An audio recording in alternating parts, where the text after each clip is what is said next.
Kiddy Up has helped my children. They struggle on a daily basis regulating their emotions. They're super sensory. So when they come here and they get to be with the horses, they get to carry that to calm down and then carry that in their daily life when they go home.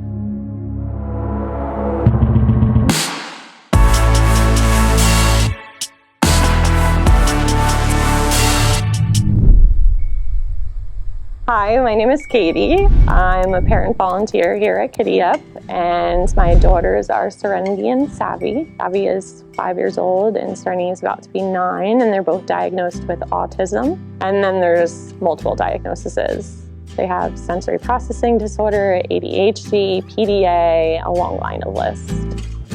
Serenity is very different from Savvy, even though they're both diagnosed with autism. Serenity struggles more, she has PDA, so she struggles, it's called pathological demand avoidance, and she struggles on a daily basis meeting those demands.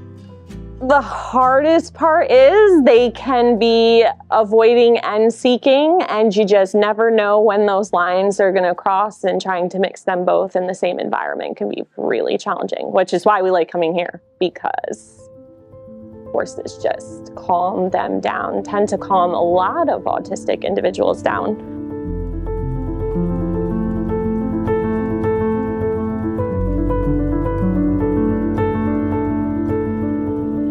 Some of the struggles that autistic people have are that social communication and the demands that it puts on us, and horses tend to give clear signals. Your movement, a tail, I don't know, body tension, and people hide that behind sarcasm, the meaning behind sarcasm, or those hidden expectations that we have a hard time to decode. And I feel like the horses just bring that calmness out in them to not have to do those things. Sensory-wise, our environments can be very overwhelming, especially Serenity with noise. And horses provide a lot of sensory comfort to autistic individuals, whether that's steady movement, rhythmic breathing, warmth, soft fur. All of that just calms our environment in a world where it just feels like we're sensory overwhelmed. So they can melt down. They melt down a lot on a daily basis, and that's hard for me as a mom. I'm constantly going, are you under or over-regulated, dysregulated right now? And horses just bring that peace. I know horses 4 feet away, they can sync up with our heartbeats. So that's how in tune they are to us. They tend to communicate on a side-to-side basis. Instead of face-to-face, they interact side-to-side, and that just puts less pressure on these kids when they're in this environment that have a hard time with forceful eye contact or mistaken social cues. And horses just bring that peace and that calm out in it, so it's pretty powerful. So I homeschool. When I was originally putting Serenity into a school system, we had just moved from up north. So you're talking about 4 or 5 years ago. She was just going into kindergarten. She was already in a school program up north, so we had an IEP. Very different changes when we were meeting with the school system down here. They could not meet her needs in the classroom on a day-to-day basis.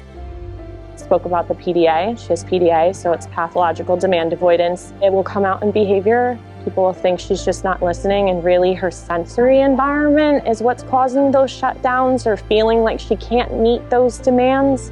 And here at Kiddy Up, she's part of the Farmstead Micro School program here. So I feel like being able to move your body freely, not have to sit in one place, grabbing her attention, the animals, the sensory and the emotionally regulating for the animals to calm her down, to be able to grasp and learn in her environment is incredible.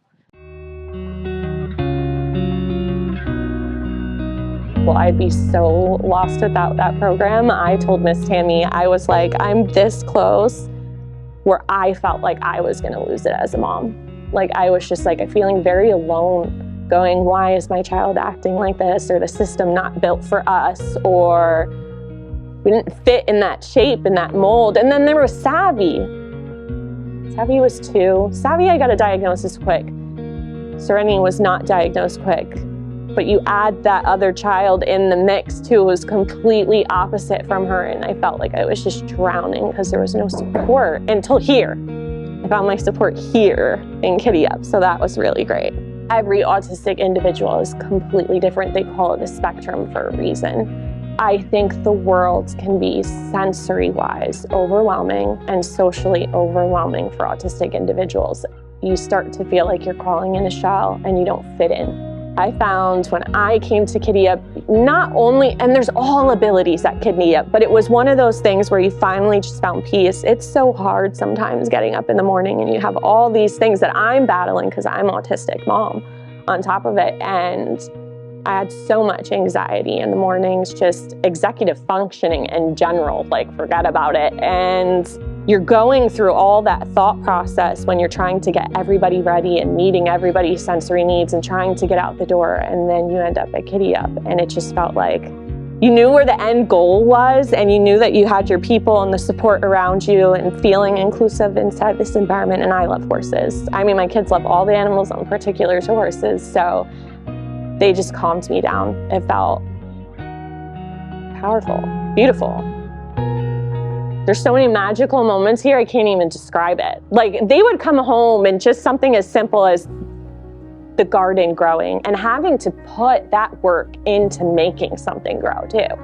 The work ethic, the responsibility, not instant gratification in this, especially in this world right now. It's a lot of instant gratification, go, go, go, go. To slow down, to be able to regulate those senses that we need because we feel like we're melting down on a daily basis with the world that's going on around us.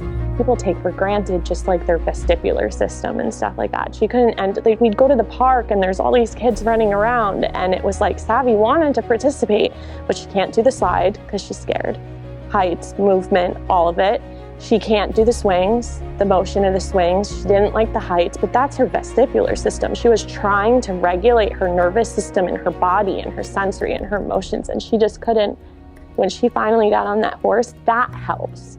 That helps with the everyday tasks that we take for granted. Sitting on that horse, the rocking motion, being able to calm her body, focus, because she has ADHD, so now she's in tune with the horse and Miss Lauren. That instant reaction, if I'm too loud or if I'm too this, and the horses pick up on your emotions, it's a cause and effect that goes off in the brain, and it's almost like that helps her. Have fun. Yeah, I'm sorry because I'm all over the place. Yeah. I am. And this is when the autism shows. I got the tism too. I don't want you to think it's all bad. I think that the world isn't just set up for us. And we have to so-called adapt to the world. And this is the one place where we don't have to adapt. That's what the power of horses in equine therapy is. It's just that the horses meet you where you are and don't force you to adapt first. And that feels great. We don't have to have the fear of being misunderstood with horses. You don't have to have hidden expectations or those social cues and dilemmas. Like, they just work side by side with you, a lot of side by side interaction. You just be yourself. So your nervous system can regulate. Then you can be more at peace and function and focus on the rest of the world. So they're going to support you and you can just be yourself. You're not going to be judged whatsoever. So it feels good.